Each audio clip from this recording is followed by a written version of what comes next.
গ্রীষ্মকালে এসি ছাড়া গাড়িতে ভ্রমণ করা কষ্টকর, তাই গরমের কারণে গাড়িতে এসি ব্যবহার বাড়ছে। গাড়ির এসি চালু করার সঙ্গে সঙ্গেই প্রথমে যেটা মাথায় আসে তা হলো মাইলেজ। কারণ গাড়ির এসি ব্যবহার করলেই মাইলেজ কমে যায়। কিন্তু এমন পরিস্থিতিতে ব্যবহারকারীর মনে একটা প্রশ্ন জাগে, তা হলো এসি ফ্যানের গতি বাড়ানো বা কমানো হলে গাড়ির মাইলেজে কোনো পার্থক্য করে কিনা।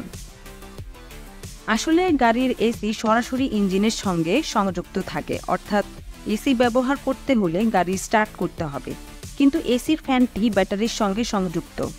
এমন পরিস্থিতিতে এসির ফ্যানের গতি বাড়ানো বা কমানো গাড়ির কর্মক্ষমতা বা জ্বালানিতে কোনো পার্থক্য করবে না। অর্থাৎ কেউ যদি এসি চালু করে থাকে তাহলে সর্বোচ্চ গতিতে গাড়ি চালিয়ে টেনশনমুক্ত থাকতে পারবেন। এক্ষেত্রে বিশেষজ্ঞদের কিছু পরামর্শ রয়েছে, তা হলো গাড়ি চালু করার সঙ্গে সঙ্গে এসি চালু করা যাবে না। প্রথমে দরজা বা জানালা খুলতে হবে এবং গরম বাতাস বের করে দিতে হবে।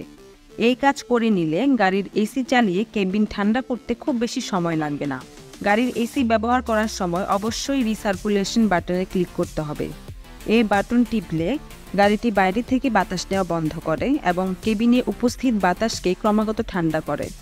রোদে গাড়ি পার্কিং এড়িয়ে চলতে হবে, সম্ভব হলে ছায়ায় গাড়ি পার্ক করতে হবে।